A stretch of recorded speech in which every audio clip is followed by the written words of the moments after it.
जय हिंद दोस्तों, स्वागत है आप सभी का फिर से मेरे यूट्यूब चैनल पे एक बार फिर आप लोगों का। दोस्तों आज की वीडियो हम लोग सीखेंगे सेंटेंस किसे कहते हैं, जो कि इंग्लिश ग्रामर का बहुत ही इंपॉर्टेंट चैप्टर है। और यहाँ से आप किसी भी सेंटेंस को पहचानने का तरीका सीखेंगे कि कोई सेंटेंस किस चीज़ में लिखा हुआ है। ठीक है, अफर्मेटिव है, निगेटिव है, इंट्रोगेटिव है, क्या है चीज़ है।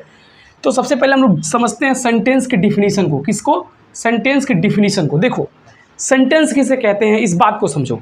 सेंटेंस जो होता है दो या दो से अधिक शब्दों के मेल को, आप लोग ये परिभाषा बहुत ही ज़्यादा सीखे होंगे, दो या दो से अधिक शब्दों के मेल को। कभी कभी एक शब्द भी आपका सेंटेंस का काम कर देता है। आपको यहाँ क्या बताना है कि सेंटेंस किसे कहते हैं, जब दो या दो से अधिक शब्द, दो या दो से अधिक शब्द जब एक साथ लिखा रहे और उसका कोई अर्थ निकले, वही सेंटेंस कहलाता है। फर्स्ट ऑफ ऑल हम समझते हैं वर्ड को। समझ में आ गया? तब आपको समझ में आ गया सेंटेंस कहाँ से निकल के आया। देखो वर्ड जो होता है वह अक्षरों का एक समूह होता है। क्या होता है? अक्षरों का एक समूह होता है। जैसे देखो एप्पल मैंने लिखा है, यहाँ पे ये एप्पल एक वर्ड है, ठीक है। अब इस एप्पल को बनाने के लिए, इस वर्ड को बनाने के लिए कई सारे अक्षर लगे हैं, यहाँ पे APPLE, ठीक है। यहाँ पे 5 अक्षरों का एक समूह है और इसको एक सिस्टमैटिक तरीके से रखा गया है, तब जा कर के इसको वर्ड कहते हैं। अगर कोई लड़का इसी को AEPLP लिख दे तो ये वर्ड नहीं कहलाएगा। क्यों? क्योंकि इसका कोई सेंस नहीं निकल रहा है, ठीक है। तो इसी प्रकार जो है अक्षरों के समूह को शब्द कहते हैं, और जब ढेर सारे शब्द बन जाते हैं, उन्हीं शब्दों का जब एक समूह बना देते हैं तो वो क्या कहलाता है? सेंटेंस कहलाता है। जैसे अब देखो क्या है कि हमने जो है अक्षरों के समूह से एक वर्ड बनाया, दिस। क्या बनाया? दिस। टी ले लिया, एच ले लिया, आई ले लिया, यस ले लिया, दिस हो गया। और एक मैंने वर्ड बनाया इज, और एक वर्ड बनाया मैंने ए, और एक वर्ड बनाया बॉय। क्या बनाया? बॉय। और इन शब्दों को एक साथ मैंने लिख दिया, एक साथ इनको रख के लिख दिया, और इसका अर्थ कुछ निकले, तभी जाकर के ये सेंटेंस कहलाएगा, वरना सेंटेंस नहीं कहलाएगा। समझ में आ गया? तो यहाँ एक सिस्टमैटिक तरीके से इनको मैंने रख दिया और इसका सेंस निकल रहा है कि यह एक लड़का है, दिस इज अ बॉय, यहाँ सेंटेंस सही है। अगर कोई लड़का इसी को गलती से दिस ए इज बॉय लिख दे, क्या लिख दे? दिस ए इज बॉय, तो बाबू देखिए इसका कोई सेंस नहीं निकल रहा है, तो ये सेंटेंस नहीं कहलाएगा, बट ये सेंटेंस कहलाएगा। तो समझ में आ गया होगा कि सेंटेंस किसे कहते हैं। शब्दों का तो ग्रुप होना चाहिए, लेकिन एक सिस्टमैटिक तरीके से होना चाहिए, उसका कुछ अर्थ निकलना चाहिए, तभी जाकर के ये सेंटेंस कहलाएगा, वरना सेंटेंस नहीं कहलाएगा। आई थिंक आपको ये समझ में आ गया होगा कि सेंटेंस किसे कहते हैं।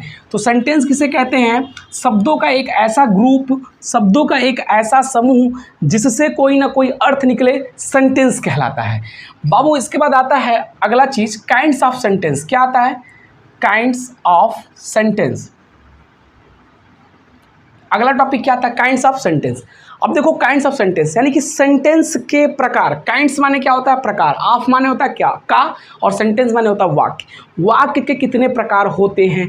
तो वाक्य के मुख्यतः जो होते हैं 5 प्रकार होते हैं। मेनली कितने होते हैं? 5 होते हैं। कितने होते हैं? 5 होते हैं। वैसे होने के लिए बहुत कुछ होते हैं, लेकिन आपको मेनली पढ़ना है अभी। कितने होते हैं? 5 होते हैं। पहला क्या होता है? Assertive sentence. क्या होता है? Assertive, ASSERTIV, assertive sentence. दूसरा क्या होता है? Interrogative, INTERROGATIV, interrogative sentence. तीसरा क्या होता है? Imperative sentence, IMPERATIVE, imperative. और चौथा होता है exclamatory, EXCLAMATORY, exclamatory. And last होता है ऑप्टेटिव, OPTATIVE, ऑप्टेटिव। ये 5 आपके सेंटेंस होते हैं। पहला असर्टिव, दूसरा क्या है? इंट्रोगेटिव, तीसरा क्या है? इंपरेटिव, और चौथा क्या है? एक्सक्लेमेटरी, और पांचवा क्या है? ऑप्टेटिव सेंटेंस है। अब देखो इन सभी के नाम हिंदी में जान लो। इसको कहते हैं विधि सूचक वाक्य। क्या कहते हैं? विधि सूचक वाक्य। क्या कहते हैं? विधि सूचक वाक्य। इसको कहते हैं प्रश्नवाचक वाक्य। क्या कहते हैं? प्रश्नवाचक वाक्य। और इसको कहते हैं इंपरेटिव सेंटेंस, माने होता है आज्ञा सूचक वाक्य। क्या होता है? आज्ञा सूचक वाक्य या आदेश सूचक वाक्य, ये भी कह सकते हैं, आदेश सूचक वाक्य। ठीक। अगला जो होता है एक्सक्लेमेटरी सेंटेंस, इसको क्या कहते हैं? आश्चर्यबोधक वाक्य। आश्चर्यबोधक वाक्य, बोधक वाक्य। और ऑप्टेटिव माने होता है इच्छा बोधक वाक्य। कैसा वाक्य? इच्छा बोधक। इच्छा जिससे पता चले। अब देखो इसका डिफिनीशन इसी नाम पे ही डिपेंड है इसका डिफिनीशन। फर्स्ट ऑफ ऑल हम लोग समझते हैं असर्टिव सेंटेंस किसे कहते हैं। असर्टिव सेंटेंस माने होता है कि जहाँ पे विधि या कानून लगा करके जाना जाए कि ये सही है कि गलत है, असर्टिव सेंटेंस कहलाता है। जैसे कोई भी सेंटेंस हो उसको स्वीकार लेना या फिर किसी तर्क पर उसको नकार देना या किसी तर्क पर उसको स्वीकार लेना ही आपका असर्टिव सेंटेंस कहलाता है। जैसे यह एक लड़का है, दिस इज ए बॉय, ये चीज़ मैंने एक्सेप्ट कर लिया कि यह व्यक्ति एक लड़का है, तो यह असर्टिव सेंटेंस कहलाएगा। यह एक लड़का नहीं है, हमने इस बात को एक्सेप्ट कर लिया कि यह लड़का नहीं है, तो ये आपका असर्टिव सेंटेंस कहलाता है। असर्टिव सेंटेंस दो होते हैं, एक आपका निगेटिव होता है और दूसरा क्या होता है, अफर्मेटिव। क्या होता है, निगेटिव और अफर्मेटिव। समझ में आ गया? मैं इसको बाद में पढ़ाऊंगा, पहले आप इस बात को समझ लीजिए। फिर अगला आता है इंट्रोगेटिव सेंटेंस। इंट्रोगेटिव सेंटेंस किसे कहते हैं? ऐसा सेंटेंस जिससे प्रश्न पूछने का काम किया जाता है, इंट्रोगेटिव सेंटेंस कहलाता है। प्रश्न पूछने का काम, जैसे तुम्हारा नाम क्या है, इंट्रोगेटिव सेंटेंस। तुम कहाँ रहते हो, interrogative sentence. Where do you live, interrogative sentence. What is your name, interrogative. What is your father, interrogative sentence. समझ में आ गया? इंट्रोगेटिव सेंटेंस बाबू आपके दो होते हैं, एक यस नो टाइप होता है, दूसरा WS टाइप। ये भी मैं आगे जिक्र करूंगा, ठीक है। फिर आता है इंपरेटिव सेंटेंस। इंपरेटिव सेंटेंस किसे कहते हैं? जिस सेंटेंस से आदेश, आज्ञा, प्रार्थना, सुझाव, सलाह, ये तरह की जो भावना उत्पन्न करता है उसे कहते हैं इंपरेटिव सेंटेंस। जैसे दरवाजा खोलो, किसी को तुम कह रहे हो दरवाजा खोलो, आदेश दे रहे हो या फिर सलाह कह रहे हो दरवाजा खोल। समझ में आ गया? या फिर कृपया मेरी मदद करो, प्रार्थना कर रहे हो वहाँ पे, तो ये सब क्या कहलाएंगे, इंपरेटिव सेंटेंस कहलाएंगे। समझ में आ गया? जैसे उसे जाने दो, आप अपनी इच्छा जता रहे हो कि उसे जाने दो, या फिर सलाह दे रहे हो कि उसे जाने दो। समझ में आओ स्कूल चले, सुझाव सबको दे रहे हो कि चलो स्कूल चलते हैं। समझ में आ गया? तो इस तरह के सेंटेंसेज इंपरेटिव सेंटेंस कहलाते हैं। आई थिंक आपको समझ में आ गया। इंपरेटिव सेंटेंस को समझने के लिए सिर्फ और सिर्फ दिमाग में बैठा लीजिए कि जहाँ पे आदेश, सलाह, प्रार्थना, रिक्वेस्ट, एडवाइस, इस तरह की भावना उत्पन्न हो उसे इंपरेटिव सेंटेंस कहते हैं। एक्सक्लेमेटिव सेंटेंस, जहाँ पर आश्चर्य, जिस सेंटेंस को पढ़ने से आश्चर्य, दुख, घृणा, ठीक है, या फिर ये तरह की भावना, आश्चर्य, दुख, घृणा जैसी भावना अगर उत्पन्न होती है या उस सेंटेंस को पढ़ने से इस तरह की बात आती है तो वो एक्सक्लेमेटिव सेंटेंस। दुख की बात हो, सुख की बात हो, तो ये क्या कहलाएगा, आपका एक्सक्लेमेटिव सेंटेंस कहलाएगा। जैसे वाओ इंडिया ने मैच जीत लिया, तो यहाँ पे खुशी की बात हो रही है, ठीक है, अरे वो मर गया, यहाँ पे क्या दुख की बात हो रही है। समझ में आ गया? तो जब आश्चर्य, दुख की, ये सब की भावना उत्पन्न होती है तो आपको एक्सक्लेमेटिव सेंटेंस में रखा जाता है। समझ में आ गया?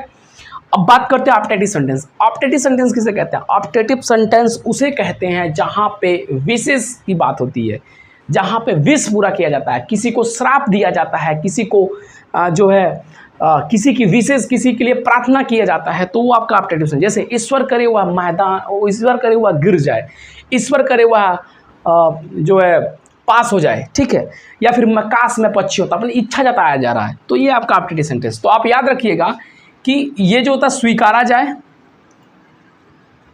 या फिर नकारा जाए। इंट्रोगेटिव, प्रश्न पूछने का काम, प्रश्न पूछने का काम, ठीक।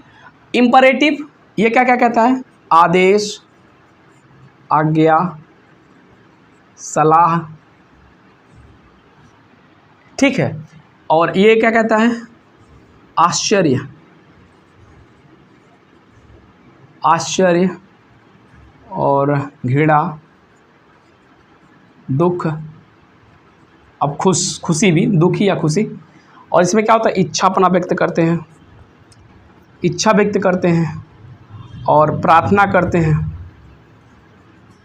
विश, ठीक है। और क्या कहते हैं, श्राप की बात करते हैं, यहाँ पे आशीर्वाद की बात करते हैं।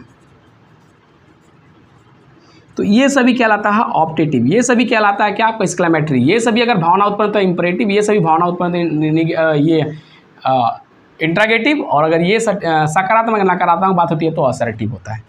आई होप आपको सेंटेंस के डिफिनीशन और सेंटेंस के काइंड समझ में आ गए होंगे। नेक्स्ट वीडियो में गाइज, मैं अभी तो इंट्रोडक्शन इसका दे दिया हूँ, लेकिन अगले वीडियो में आप लोग को मैं इसके काइंड्स जो है अच्छे से बताऊंगा और एक एक सेंटेंस आपको सिखाऊंगा कैसे बनाया जाता है। देखो guys, English is very important for a person, ठीक है। अंग्रेजी बहुत ही ज़रूरी है व्यक्तियों के लिए।